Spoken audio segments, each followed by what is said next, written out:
Welcome back. We're here in the GSL Code S round of 4. It's tied up 1-1. We saw Dark completely dominate in game 1, getting all the scouting off, holding off all the harass, and really abusing Hurricane with a lot of great Nidus play, a lot of great pushes.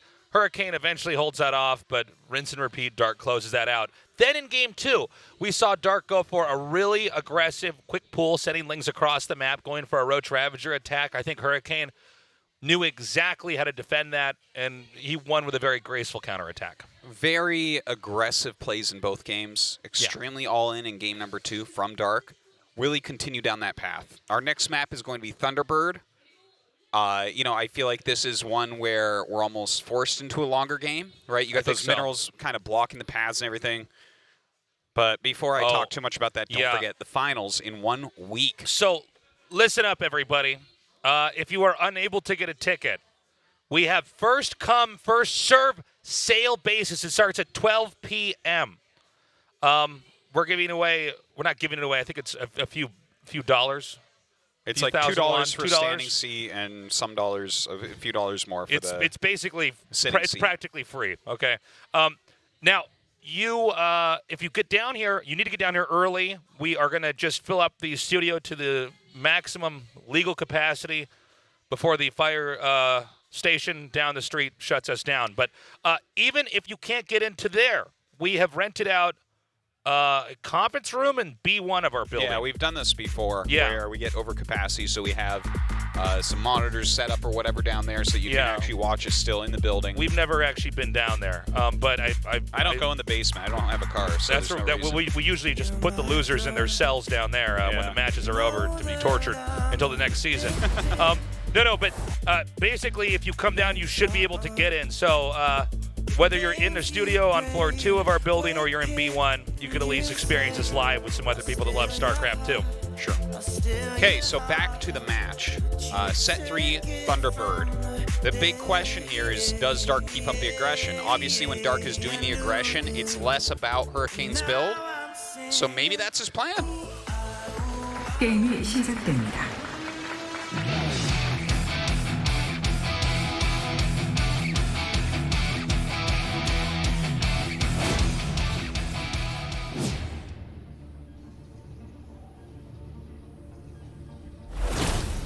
Hurricane.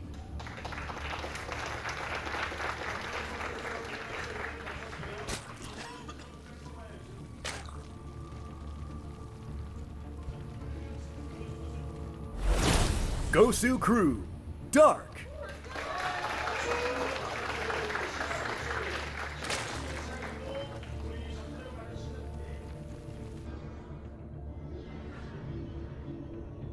All right, no TVT finals. It's glass is 3/4 of the way full with that guy. That's right. That's a great positive spin on our tournament so far. Although, to be fair, our last TVT finals was awesome. Yeah. It was actually our best finals the last 2 years, I would say. Actually, I think you're Mario right about versus that. TY, that was really exciting. That was an awesome, awesome finals. Oh, offensive hatch, perhaps? No. Never mind. This is a hatch block. Okay, here we go. Planting here. Oh, my God. The probe nearly denied that. Had that been of a fraction of a second later, that would have actually not been able to plant there. This is another technique that Zerg used. We saw in game 1 the probe sent across. Actually, it was in both games. The probe sent across the map to block the hatchery. This is sort of like the Zerg version of that, although it has a different way it operates. Yeah. It forces the Protoss to tech up a little bit quicker and slows down the Nexus. There's different ways you can deal with it. There's like various amounts of probes that you can pull that will kill it at different speeds. Yes. Like how many Zealots do you want to make in the early game? Are you going to add the second gateway? Are you going to go heavier tech or skip your second gas? These are all questions, and you have to play differently against all of them. What I would estimate is that Dark has all the Protoss responses mapped out pretty damn perfectly, and what he's going to go for from there, is some type of timing attack to do something that's going to come in there and probably hurt him. It'll depend on what he gets a read on, though. Maybe. And thank you, everyone, for coming down. Yeah, we actually filled up the studio. Yeah, yeah, great audience today. Excuse me. But anyways, I am Very, very interested. Oh my God, the drone is still alive in here and gets to see the tech. That's awesome. Yep. Unless Protoss cancels, that's a very good read. He did see it, right? He should have. We'll see. I still don't think the probe's going to be. I mean, the drone's going to be killed off that quickly, anyways. Yeah. Okay. He's circled back, and 100% now he's seen it. But now, seeing the Robo, that's definitely a start. Yeah, well, let's also not forget what happened in Game 1. I mean, Dark got some very good control early on, and he got a lot of scouting in there.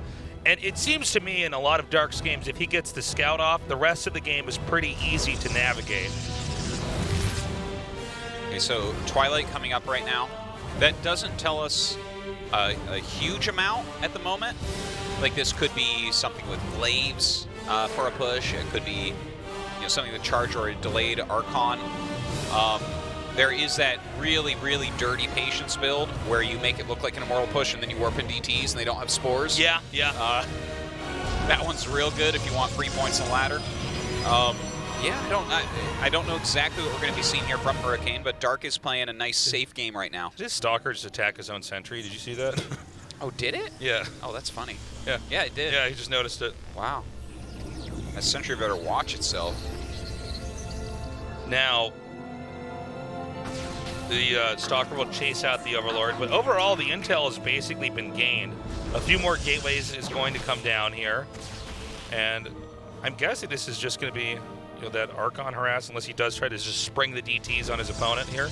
Well, I think he will do that because this is the wrong ordering for buildings. Yeah. Right now it looks more like it's an Immortal build, and he did not get any confirmation of Twilight or Dark Shrine. And so having that little bit of extra surprise, then he can come in there. And again, if Zerg did not cross his T's and dot his I's, he could end up taking a real beating that then Protoss can really start to leverage as the game continues further onward. Yeah. So a couple of adepts, he'll probably do this little maneuver you see sometimes where he shades them in and picks them up with the Prism after they kill a couple units, a couple drones, whatever. The Dark Shrine going to be finishing up. We're going to have to see like how many DTs he wants to make and where he sends them. And obviously, are we going to see Overseers made over here? Okay, one starts. Did the two Adepts of the Warp Prism ever telegraph that this is actually the DT rush? Because I think we've seen this same build before where it was two Adepts out with a Warp Prism hovering around them. It's the best thing to do with a Warp Prism, basically. And if you're not going to, if you don't have like Archons or something, it's the best thing. So, you could see it with like basically any opener. Okay, so the DTs so far, not really doing too much. There's 4 drones have fallen, and you got a Queen over at the 3rd. There's another DT warping in over here in the main. But I don't know if this is going to be able to do that much.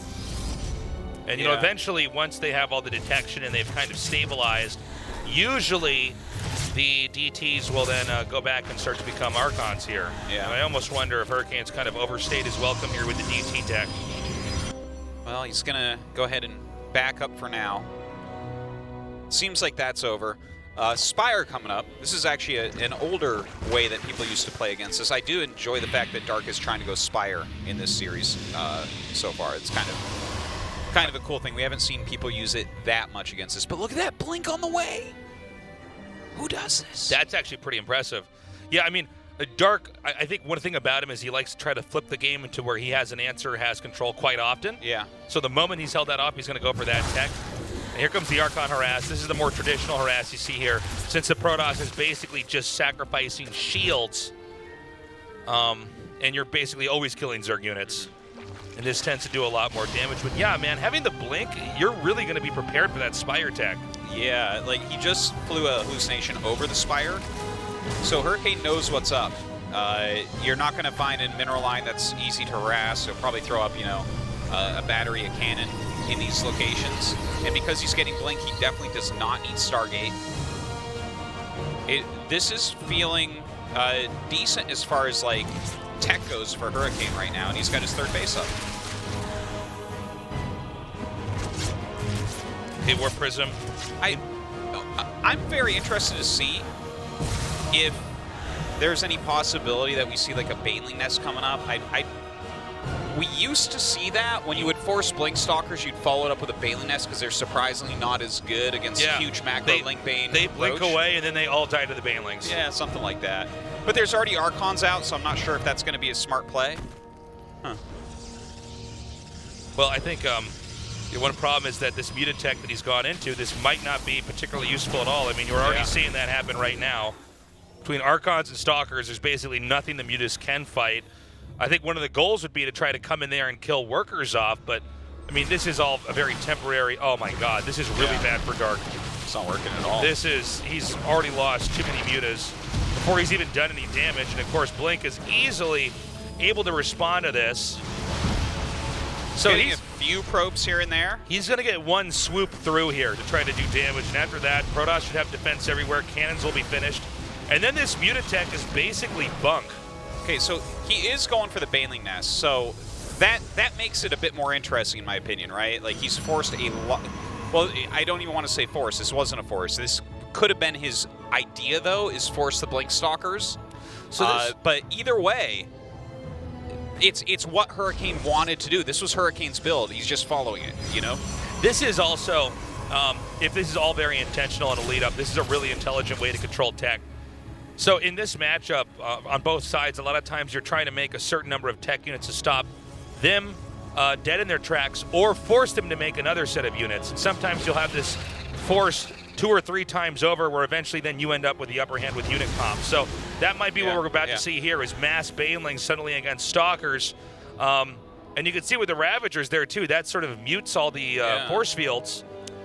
I think in this situation, you have to sit back as Hurricane. Dark is maxed out right now, so this would be an anti-timing for him to actually attack. Oh my God, a lot of links start to get in. Some good force fields right there. Okay, the Ravagers are getting a bit disconnected there from the Zerglings. Did not quite do that much damage there. The Mutas stayed back. They were not part of that attack. They did not go in there and kill off any workers either. So yeah, a very unimpactful move there by Dark, but you know, it still is 3 bases versus, 5 now. The 5th is about to finish. And Dark has started 36 Banelings. Yeah, that's quite a few Banelings. Now, a lot of force fields are baited out, right? There might be another opportunity to try to attack in here. That, as well as the fact that Protoss should feel pretty pressured to start to attack out here. Now, oh, wow, all the Mutas are going to be killed off here. I don't think Dark cares that much. I think that was the end of his Mutatech. I think he needed to free up supply anyways. Yeah, probably. Okay, so some counter harassment going on by Hurricane. This is fantastic. Forcing the cancel there. Baneling speed is about to finish. Yeah. In fact, it's going to be finishing right now. Oh. And he is just running through this. Oh my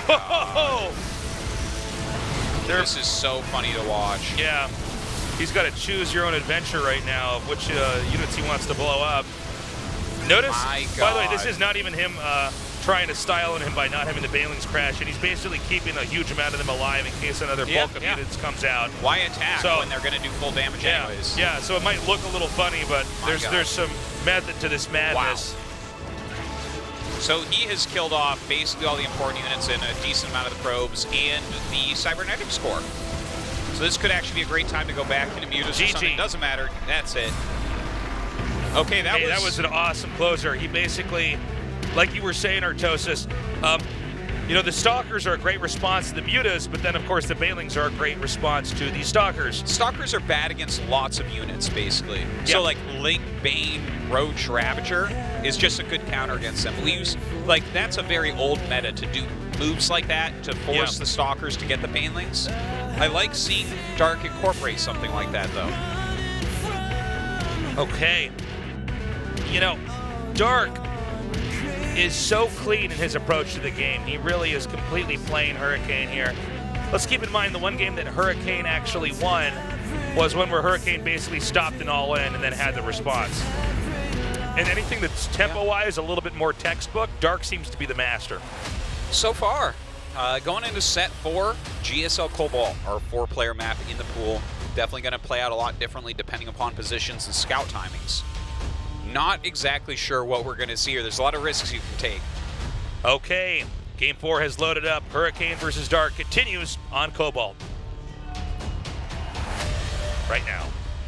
게임이 시작됩니다.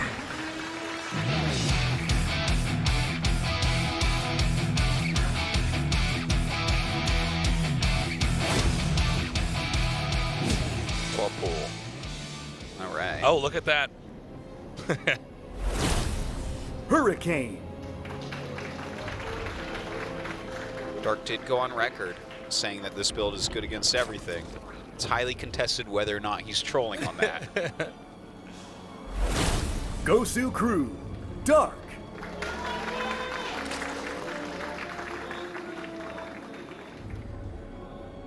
Game 4 in a situation like this is always a big deal because it's either going to be Dark that's up 3-1, and we rarely ever see that happen, except for on Wednesday. A comeback from that, but really we've been casting for a long time. It's very rare to come back in those situations, or we can actually have this evened out, and essentially they'll continue into a best of 3. Then we have 2 to 3 more potential games.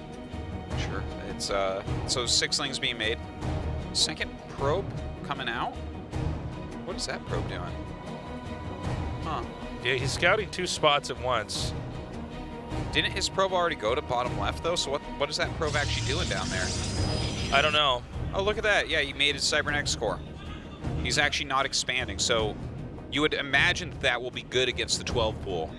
The Nexus is not so good, right? So this seems like advantage Hurricane, but I don't think that Hurricane would be expecting this build. Now the Zealot is going to pop out literally right before the links get here.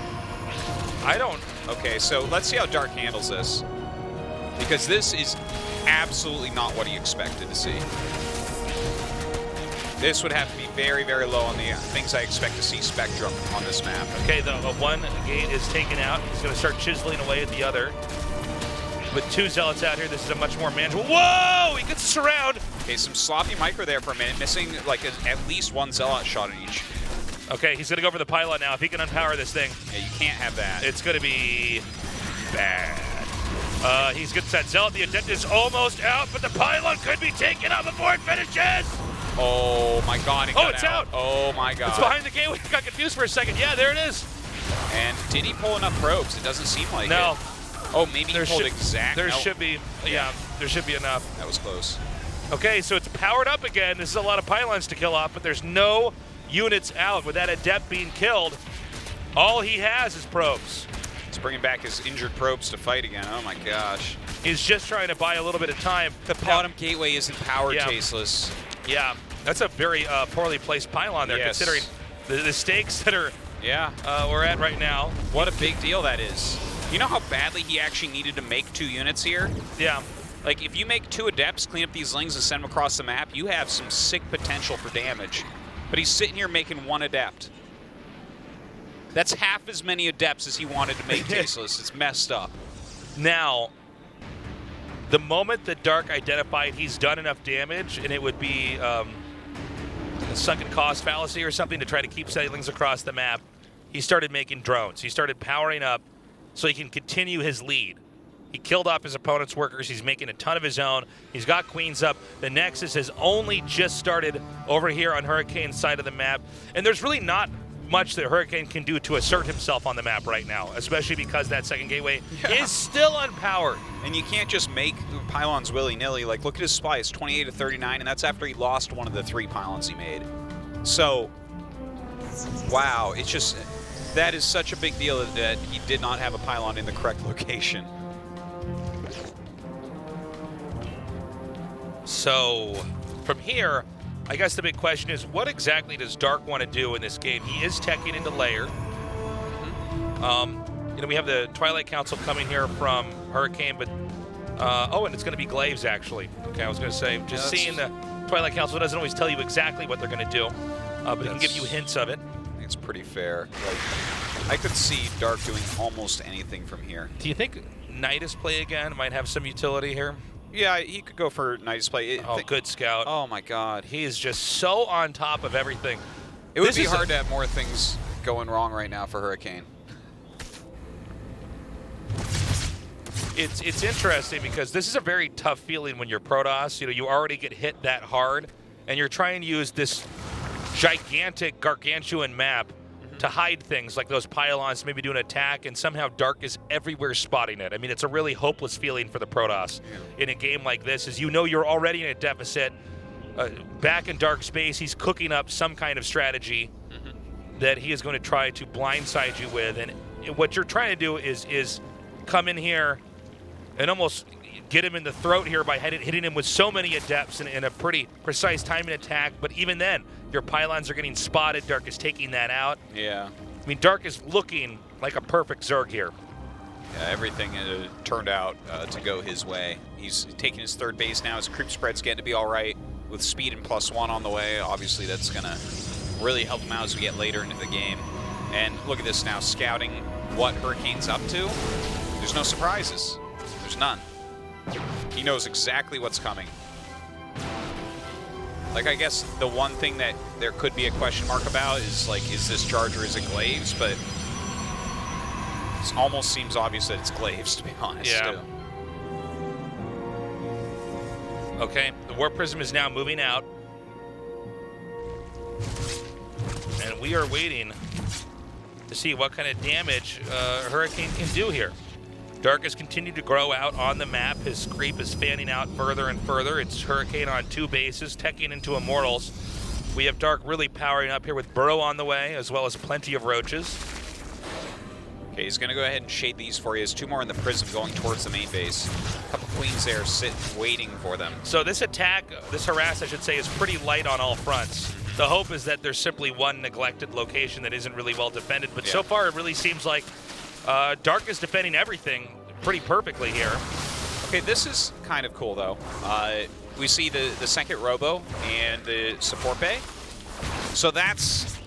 Oh my god. Oh, and Hurricane shakes his head as that Warp Prism is destroyed. Yeah, sits back in his seat, too. You can see how frustrated he really is. Yeah, right realizing he's in hot water. There's no way for this attack to proceed onward. And now Burrow and Burrow movement on the way, which is kind of an interesting choice. But when you have this type of advantage, actually back in the very beginning of Wings of Liberty, when people were doing these Protoss Gateway timing attacks, this was one of the strategies where you would just Burrow and Burrow movement and get under the army so that force fields don't do anything and then pop up, right, and fight. Obviously, it can be used for harassment, things like that as well. I'm interested to see what he does with the double Robo here. I think it's just going to be Disruptors coming out, but is he going to be able to live into getting the value out of those that he needs to come back? Okay, Roach is burrowing and actually advancing forward here. Oh, this is so funny. Oh, my God. Oh, look at that shadow, that dark. Brooding. He knows. He's like, no, this is terrible. I don't like this. I only have 1 shield battery here. Oh my god. That's such a funny thing. You never have an observer at that point. Yeah, yeah. And, I mean, that's going to be pretty much it. We have some Adepts counterattacking here, but this is just too much damage. He's on top of the Robo here. There's a Disruptor out. Yeah. Yeah, this is the end. Dark has won in just such a dominant god-tier fashion. Yeah. Let's keep in mind, Protoss got the wall in off at the start. Yeah, you did. The Lings got down there.